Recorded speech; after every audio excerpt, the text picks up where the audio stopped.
Hi, welcome back to the Getting to Know Linux series. This is going to be an introduction to data analysis. This is a whole lot like our text processing section where we're doing a lot with the text commands. We're doing the kind of head and tail and some other things inside of that.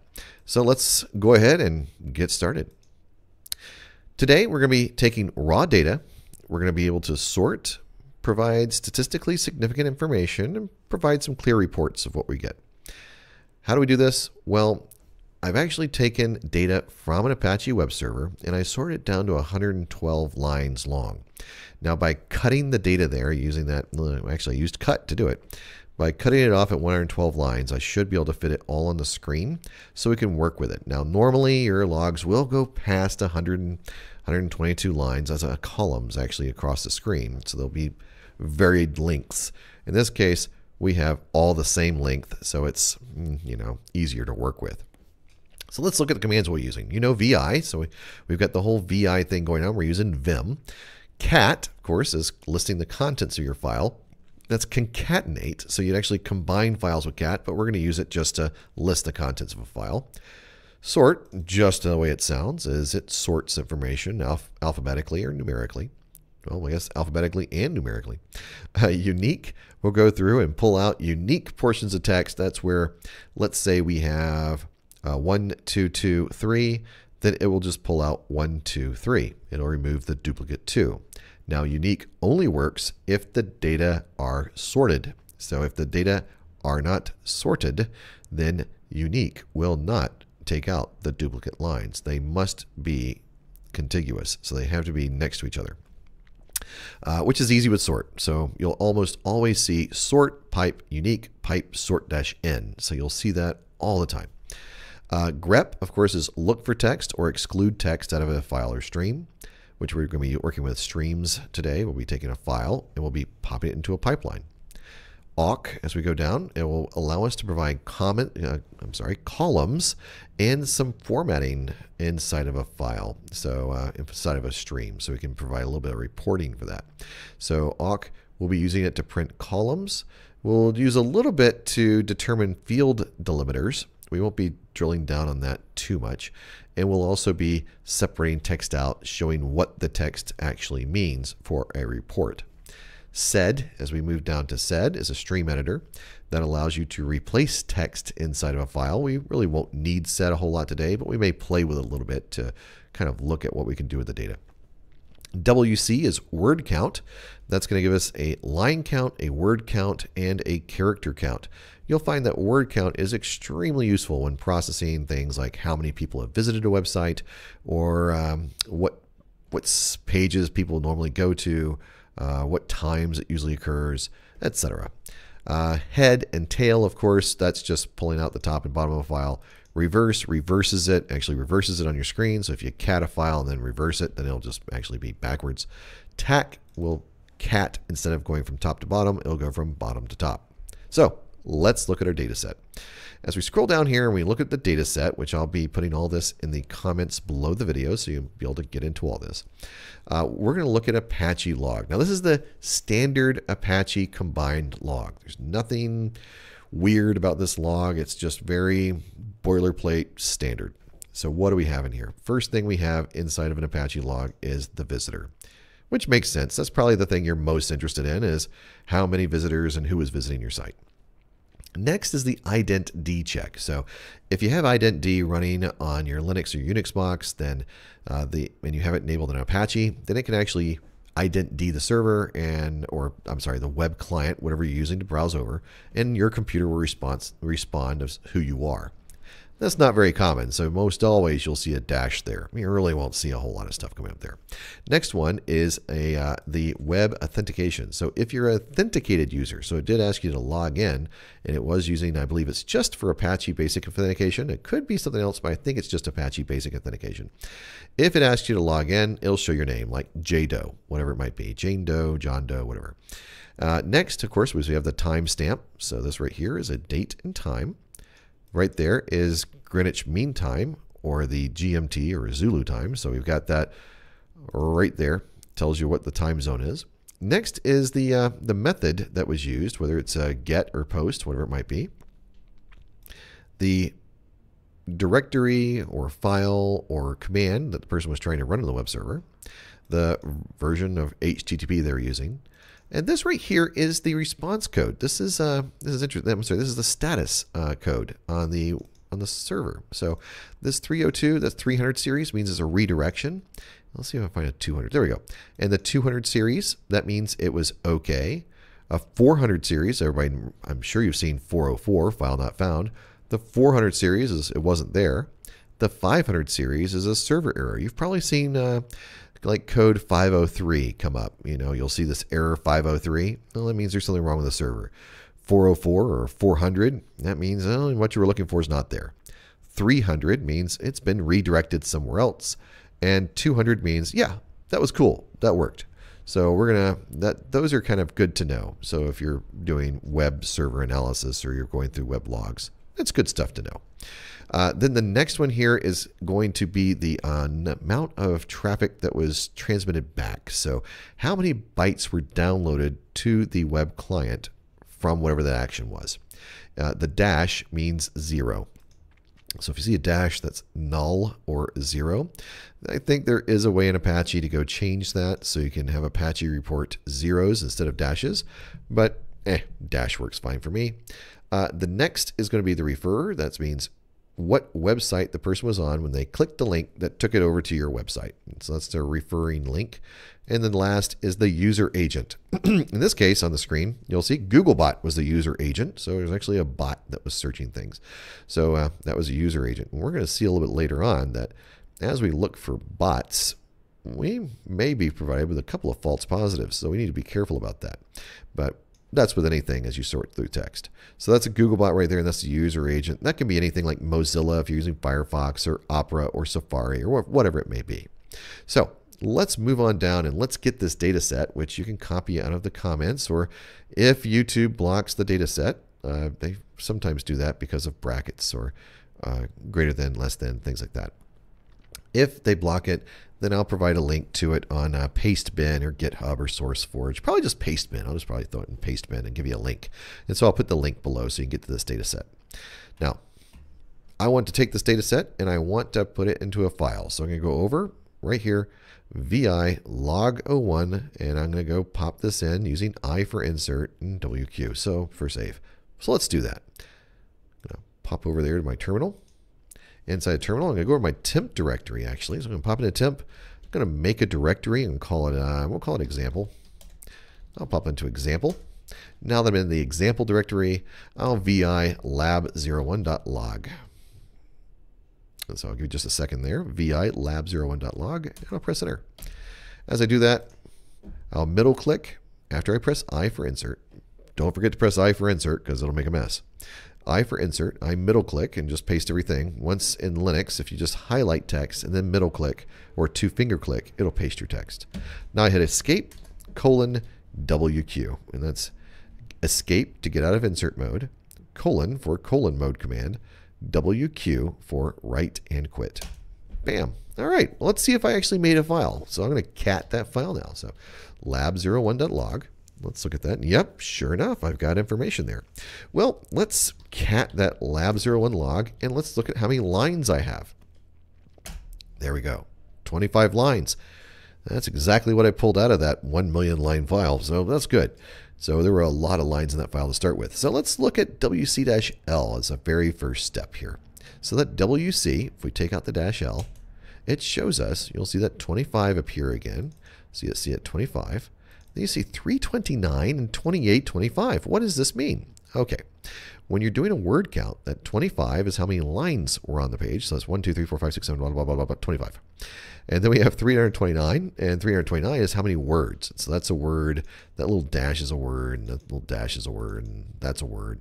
And so you'll kind of go through. And I think actually that whole thing is a word like that. And there's kind of a neat thing we can do with that for checking out some things. We'll look at that later. And 2825 is how many characters in total are in that data set. So how many characters were actually in there.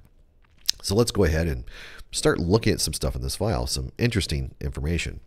the first thing we want to know is how many different visitors visited our websites. Well, we can actually look at the screen there and try to count it. We can go like 1, 2, 3, 4, 5, 6, 7, 8, 9, 10 maybe. But counting on the screen is probably not the most efficient way to do this. Yeah, especially if you had about 1 million lines of logs.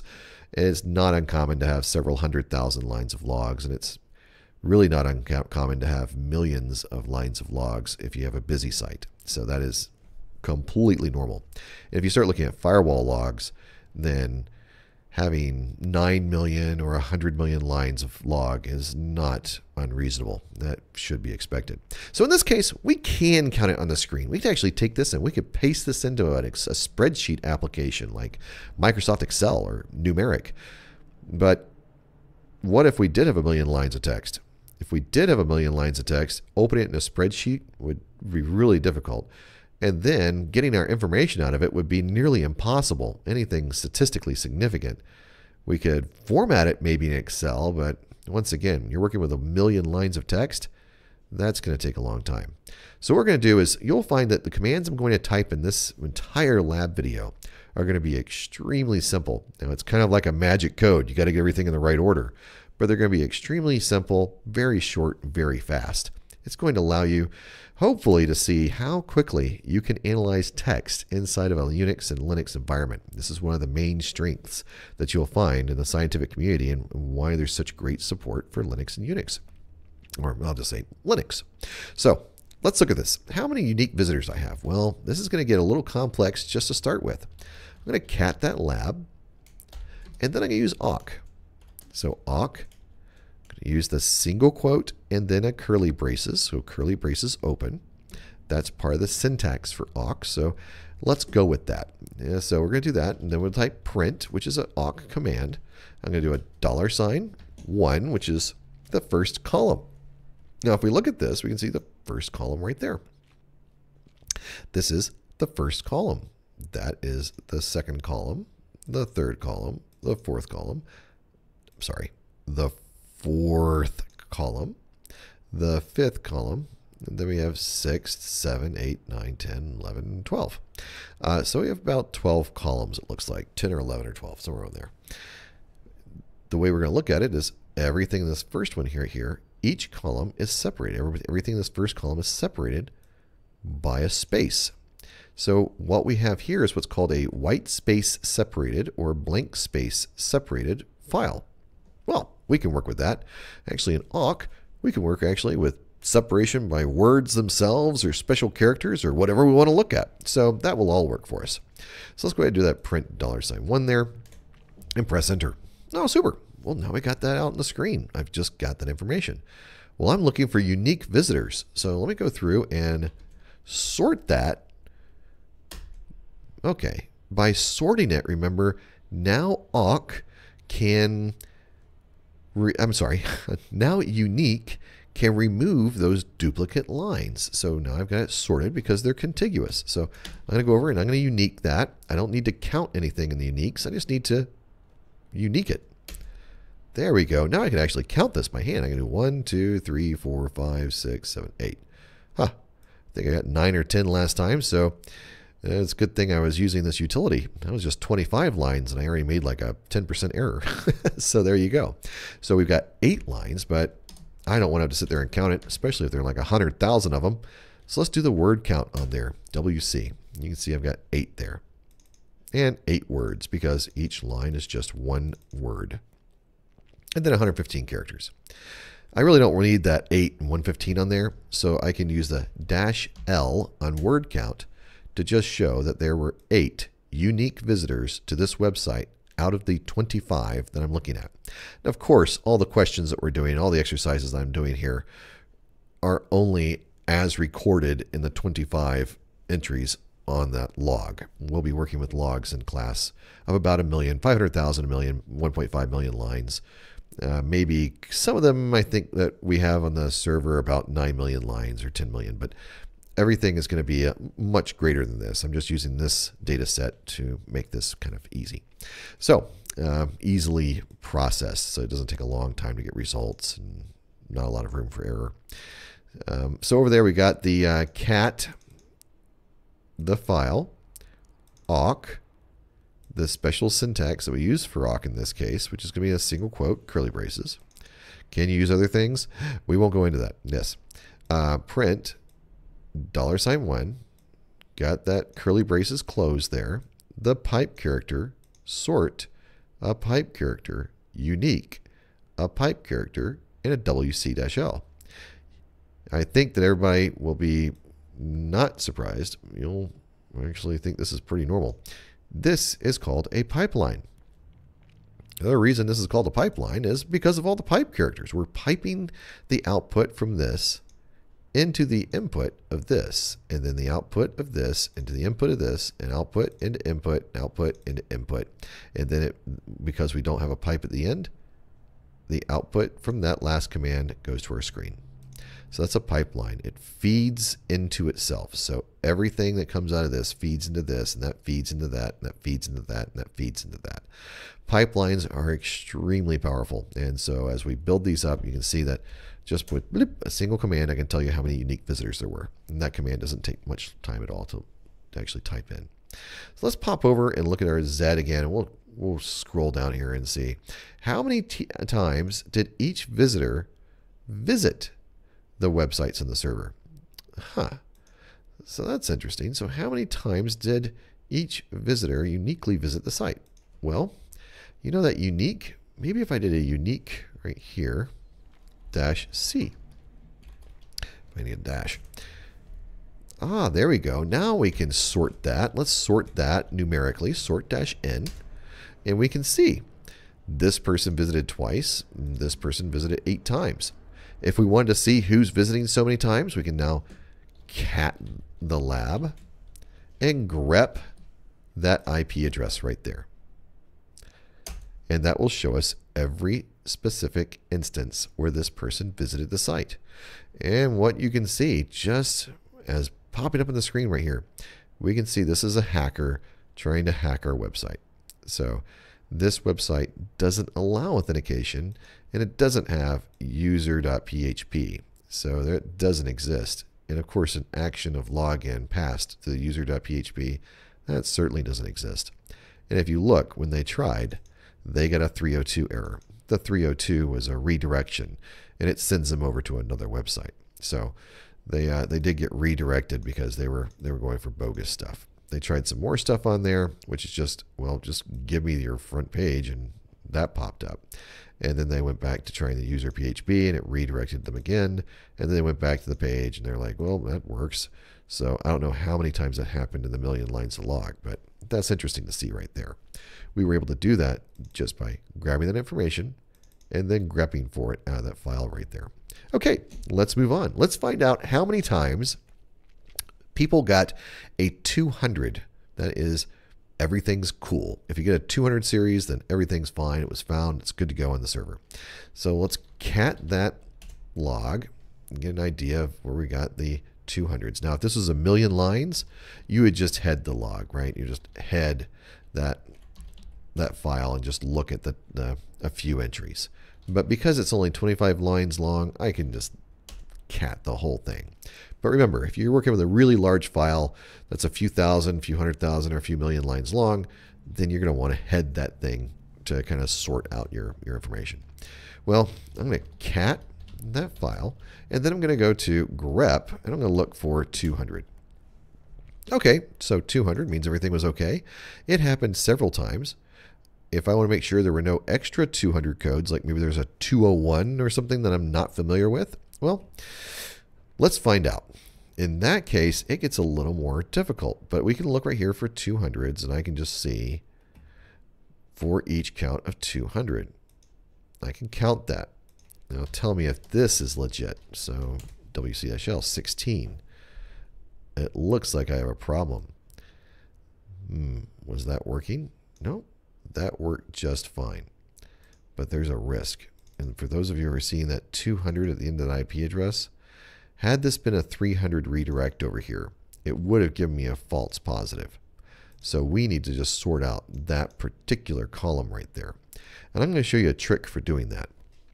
We're going to use Z to do this. So I'm going to go ahead and grab this information. I'm actually not going to pull this off the screen. Let's try that again. I'm going to grab this information, and I'm going to open Z. So Z. Oh, I'm sorry. Let's just grab one line. Just one line of that text.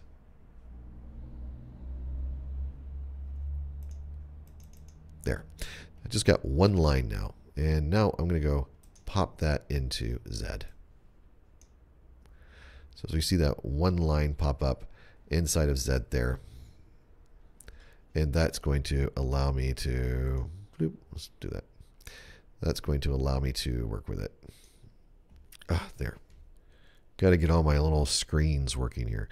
So it's a little big. I'm going to take it down in size just so I can see it all on one screen. Yeah, there we go. So now I can see the entire line on right there. Now here's where it gets really fun. What we can do with this is we can have Z tell us what column is what header, what title. So I'm going to hit Control H. By hitting Control H, it pops up with a find replace. I'm going to look for everywhere we have a blank space or a white space, and I'm going to choose to replace it with a \n. The \n is a new line character, and I'll choose Replace All. Now, pretty cool, we can see all the lines delimited there. Now there may be some more lines in there we're missing, so 12, 13, 14, maybe, but in this one there are only 11 columns. So you can see the first column there, or $1, is the IP address. $2 and 3, those are useless. $4 is the time, okay. $5 is the locale or the time zone. $6 is that method. $7 is where they went. 8, there it is. $9 is the 200. So let's try that out. Now that we can see this, we can see all the little columns. I'm going to close that now. No, don't save it. All right. So let's look at all these little columns. So I'm going to cat this file. So I'm going to cat that file out. I'm going to awk. And remember we saw that was $9. So I'm going to print $9. And I'm going to try it out. I'm going to see what we get. If you notice, it looks like $9 did return the information that we were looking for, which is great. And I think I'm getting a couple flashes on the screen there. Hopefully that's not coming across in the video. Okay, so we can see the 300 series and everything else. Well, let's get into a little text processing here. So we're going to look at this. We got that right there. Now we're going to grep for something. Now, grep has a lot of really cool little regular expression things that you can do with it, little options and fun things. One of them is a caret. A caret means the beginning of a line, and a $sign means the end of a line. So if I'm looking for a caret 2, that means start at the beginning of the line and look for the number 2 as the next character. Perfect. That's a 200. If I did a 3 there, it would only look for the 300s. Perfect. If I did at the end, I'm looking for 0, so I take that caret out and I do a $0, then it's only going to give me the lines with a 0 at the end. Now remember, this is a stream. It's not the file itself. It's coming from the file, going into awk in the pipeline, and that stream, we're grepping it right over there. So that's pretty cool. If you want to get rid of lines, let's say they're blank lines, if you have a caret and a $sign and there's nothing in between, that's a blank line. So you can just grep -v and void out all the blank lines in a file or a stream. And that makes it really easy to process that kind of text. Okay, so we did that with the 2. Let's go back up and look at that. We're looking for the 200 series and the 300 series. So how many times do we see that? WC-L? I should sort that, but I'll just do a WC-L. For the 200s, we got 16. Excellent. Now for the 300s, we're going to have a little difference here. So 300s, I can't just WC-L this and see how many which we can. Makes sense. We have 16 and 9. But on the 300 series, I couldn't just look for 300. So I can't just look for the number 300 like I could for 200 because we don't have any 300s. And I can't just look at 304 because that would give me bogus information. Because the 300 series has several little modifiers that go with it. 304, 302, 305, whatever. Now that is using the grep with the caret allows us to not worry about that because we just look for 3 anything. And that's the power of using these little options where you have the caret symbol and we look for something after the caret symbol. Very powerful utilization. Okay, let's move on. So we've done that now. We look for the 200s and the 300s. So we can cat that log, that lab right there. Look at that. What else do we want to pull off? Let's see. Let's pop over and see what other kind of exercises we may have. So how many different visitors, 200, 300 series. How many robots scraped the web pages? How many hackers tried to log in? Let's find out. Let's look at the robot kind of situation. So on the robots going to our pages, that is something that we're going to find we can get some false positives on again. So let's just cat that file. Then we're going to grep, and let's look for bot. Okay, great. Well, I've got some robots.txt there. Oh, hold on a second. I've got Googlebot over here. What's the difference? Well, the difference is on all of your websites, you can put a robots.txt file. In fact, you can look for that right now on the internet. You can go to one of your popular websites and just do /robots.txt. What that does for you, if you put a robots file on your website, you can tell it to allow certain things or disallow. Like let's say you have a folder full of PDFs and you want to not allow Google or Bing or whoever to go through and scrape or index all of your PDFs. So you would just say in your robots.txt file, disallow, and that would disallow that. Now, some of you are thinking from a security standpoint, wait, does that really prevent them from doing it? No, it's just polite. So if the bot is a polite bot and it sees the robots.txt file, then it will not index the search. It will not index the items in that, whatever it might be, and put it on their search engine. Of course, hackers can use this to say like, oh, look, you're trying to hide PDFs. Let me go check that out. And hackers will then go into your PDFs directory. But we are not looking for robots.txt files. We're looking for every time a bot came by and looked at our site. And to do that, that looks like that is going to be way over around 12. Let's find out. I'm just going to guess. And we're going to see if that's column 12. So I'm going to go over here, do that. Man, there we go. Pink. All right. We're going to do print $12 like that. Yeah, that's close. But it looks like we're going to run into inconsistency in the whole white space separation when we get into bots. And we can see that by all these blank lines. And we're missing the MJ12 bot right there. So we don't have that at all.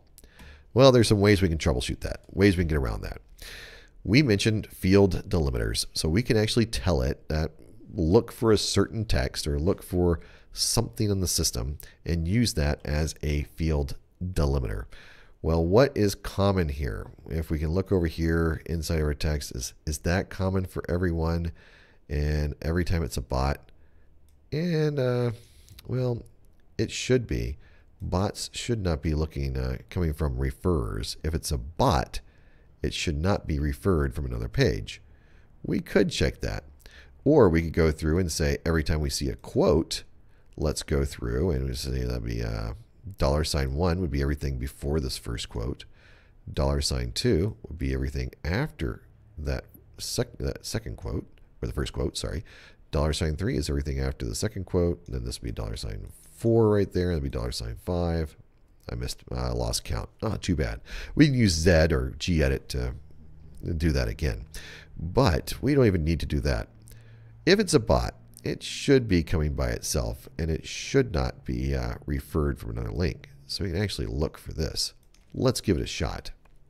So over here now, with our little cat, we're going to grep that dash, except I'm going to show you a problem with grep. When I put the grep and we put that in quotes, I actually need to type, well, I want to actually grep like that. That's what I really want. And it keeps giving me all the dashes. It doesn't give me the quote dash quote. It gives me everywhere there's a dash. Everywhere a hyphen is listed. It gives me that that hyphen. Well, how do we get around that? Well, there are a couple of ways. We're going to cover backslash escape right here. We're just going to use that, and we'll look at that. Now, I use backslash escape. You can see we have eliminated a lot of problems there. So we can use backslash escape. And that does look like it caught our Googlebot. And we can just go ahead and grep that. So pipe that to grep and look for bot. And it did catch our Googlebot, and it did catch our MJ12 bot. So it did catch those two bots.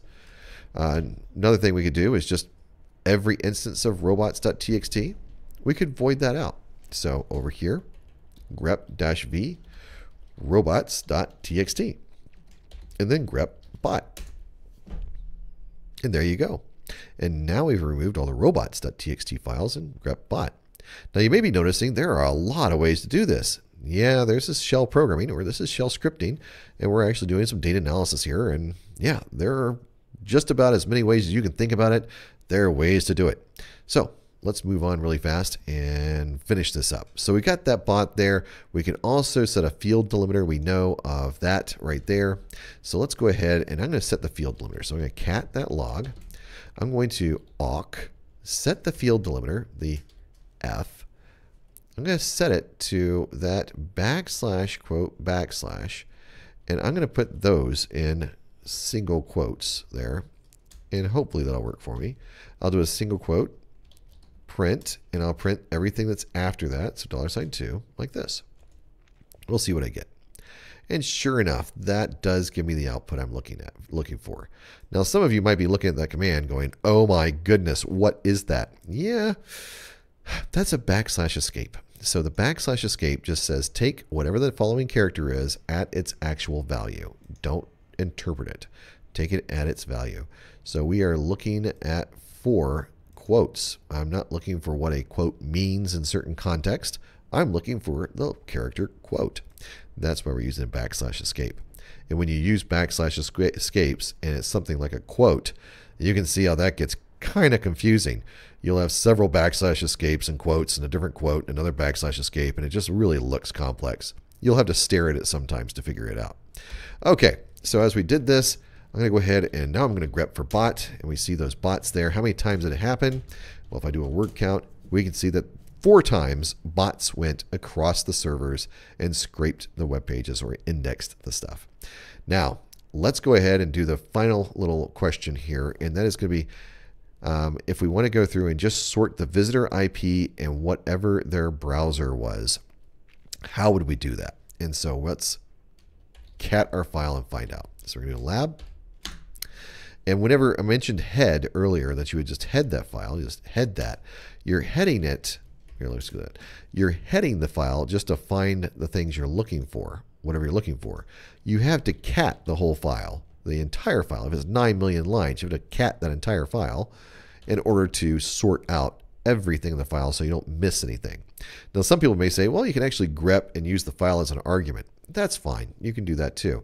In fact, if you want to get things really, really short, sometimes you can do that right off the get-go, and that may save you a couple of seconds on really, really long files.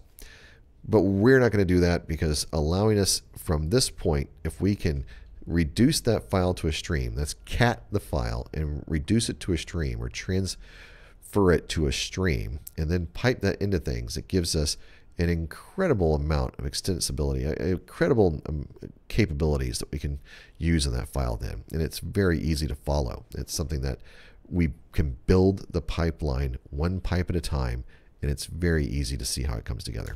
So I'm going to cat that log, and let's look for every visitor. So we know that we need the first one. So I'm going to awk print $1, and then I'm going to put a comma in there, which is a space, and then we're going to print $, what's the next one? We want the user agent, which is like $, I think that's like 12, Googlebot, right? So 12. And that's because we covered it earlier at 12 when we looked at it. Let's see, there we go. Okay, so now we've got that. We got the Googlebot, we got the Mozilla thing. Maybe not quite as clear as we'd like. We may want to pull out some more information off that last part. So we'll just do a $13, and we'll do a $14, and we'll see if we can get some more information out of that. Let's see if there's a $15. Maybe there are 15 lines in this thing. Yeah, we got 15 there. Let's see if we have 16. $16. Yep, sure enough. Let's see if there's $17. $17. And it looks like $16 is as far as it goes. So that's as far as we need is the $16. So we pulled out all the columns there for the user agent, whatever the user agent was, what browser they were using to visit us. Now there is a way to tell it, just go to the end of the line, just use the rest of what's there. And we're not going to cover that today. So we're not going to get into any kind of NF or anything else with our fields or that kind of thing. We're going to keep this really straightforward. So we're working with columns right there. And every column we've printed to the screen. If it's missing a column, it doesn't come up because we don't have that information. So, or maybe we need to start at $11. Let's see. Oh, that's a refer. So in that case, it's a refer. So sometimes we don't have, take that 11 out, we don't have their browser information. And of course, this is a truncated file. I did cut this thing off. I probably cut it off a little too soon at that 112 columns. So we're missing some information, but that's okay. We'll work with what we have. So if we want to organize this, let's go ahead and that's neat. And this is kind of great to have, but I would like this to just show me unique visitors and the kind of browser they were using. It'd be nice to have some stuff that tells us what it is. So I'm going to print, I'm going to put a quote in here, and I'm going to say visitor, colon, space, quote. Okay, that looks a lot more clear. Yeah, that's nice.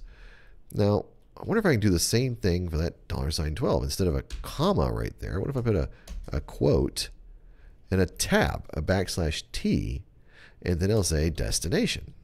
Destination, colon, space, quote, and press enter. Oh, that's looking pretty good. You know, I'm still getting a lot of repetition. Right there where I pull this information off. What if I do a sort, a unique, and then a sort again? Okay, now we're starting to narrow things down. It's looking a lot more legible.